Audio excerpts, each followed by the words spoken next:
Ano po talaga yung pinakanilabag ni General Torre? Bakit po siya nasibak?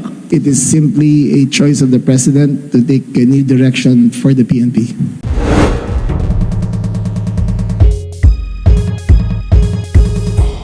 Second lang. Okay. Aside apart dun sa Napol Congreso, may nabanggit kayo among other things. Ano pa yung mga other issues kay Chief PNP na nagkaroon ng consideration bakit siya kailangan? That is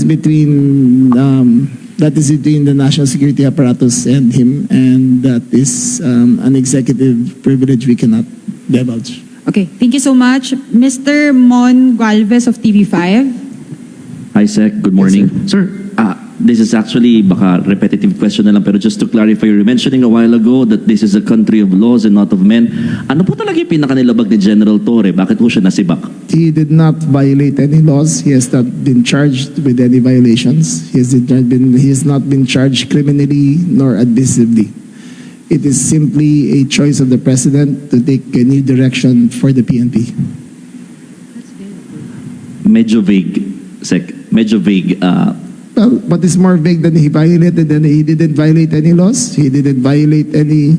He has not been charged with any administrative case. He has not been charged with any criminal case.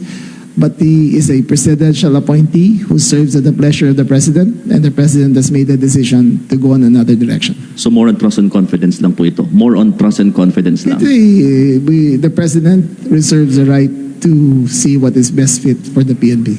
Last na lang po sa akin. I don't think, hindi ko po alam kung tama yung research lang namin, but General Torre will be serving the shortest term in the history of the Philippine National Police. How does this affect the morale of the police force? Well, I think I am confident that the police force is very professional. I think that they observe their duties, and I think 99.9% of them will uphold their oath to maintain allegiance to the country and to the President. Okay, thank you so much. Mr. Vince Lopez of Manila Standard. Sir, good morning.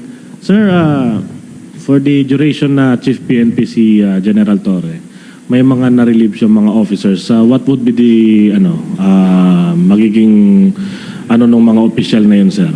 And kung mababalik ba sila, reinstatement? That is a NAPOCOM issue.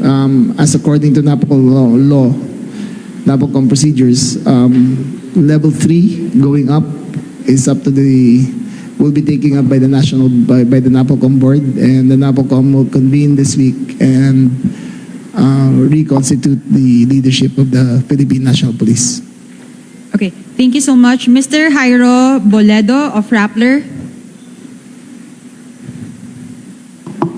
Hi sir, good morning. Morning. Jairo Rappler. Sir, hingin lang namin sana yung information. Baka ano po ba yung initial na reaction or pagtanggap po ni General Torre when the NAPOLCOM issued the memorandum po? Did he promise to the President to fulfill the said memorandum, sir?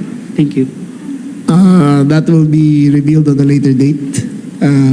There are documents that are still sealed, which will be brought forth henceforth after the NAPOLCOM reviews it.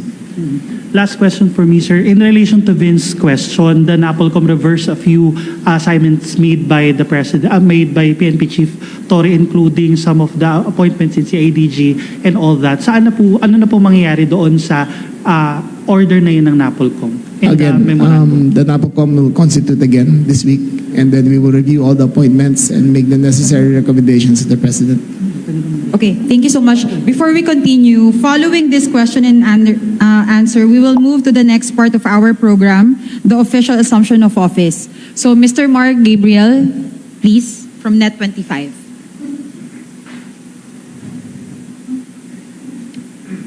Sec, good morning po. Sec, hindi naman lingid sa atin na nagkaroon ng conflict between yung NAPOLCOM resolution and the PNP leadership. And lately, naglabas din ng mga manifesto of support yung other mga units ng PNP to support General Torre. Sa tingin mo, magkakaroon ng conflict po dito sa nangyari? Hindi naman.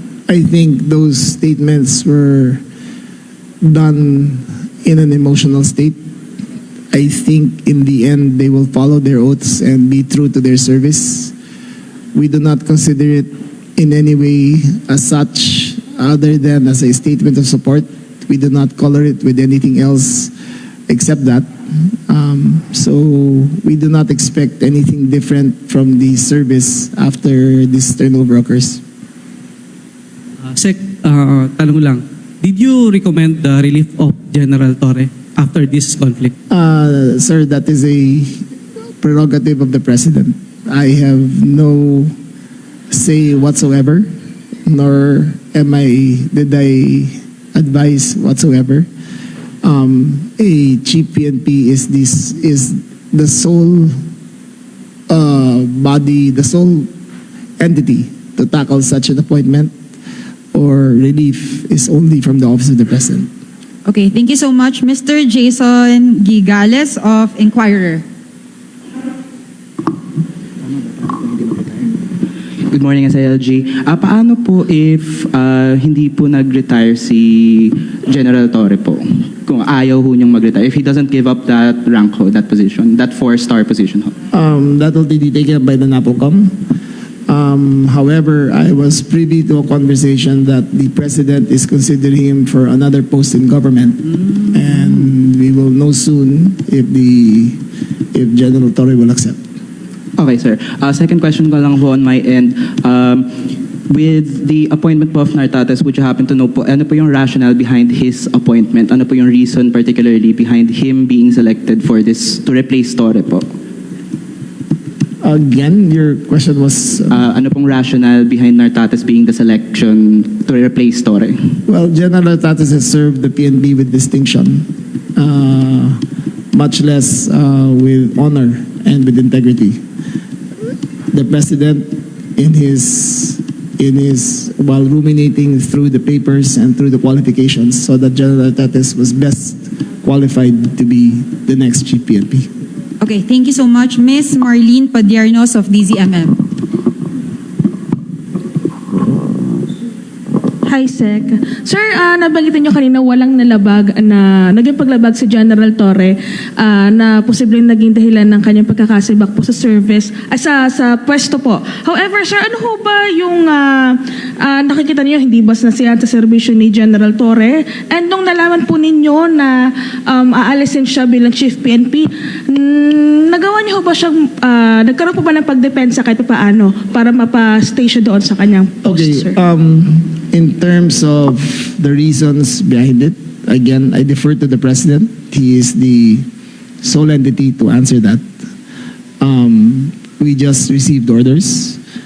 I can, with all honesty, say that the General Torre and I talked several times regarding the situation, and even the President and him talked several times, and the conversations were very candid and very there was no intensity to it, and it didn't lead to anything more than conclusions after that by the President.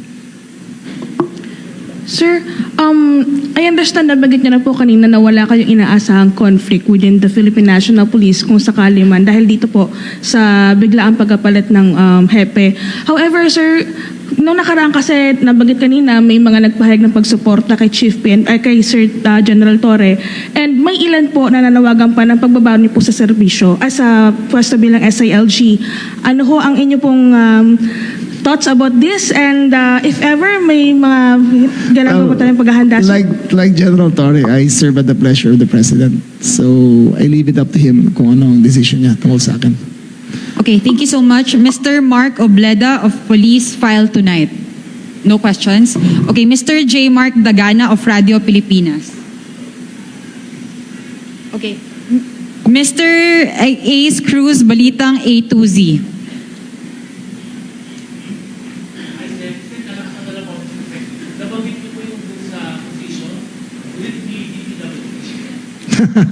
We will have to wait for the President to make the announcement. I'm not at liberty to... I actually don't know for a fact of what will be offered to him, but it has been brought about during our conversation that he is thinking of offering a position to the former Chief PNP. Yes. Okay. The President said that, sir? Yes. yung usapan nyo. Okay. Yes, he is being considered for another position because the president still believes in his capacity, in his organizational strength, in his vast experience in the service. So the president believes that he can be of use in other positions critical to the nation's development. Okay, thank you, sir.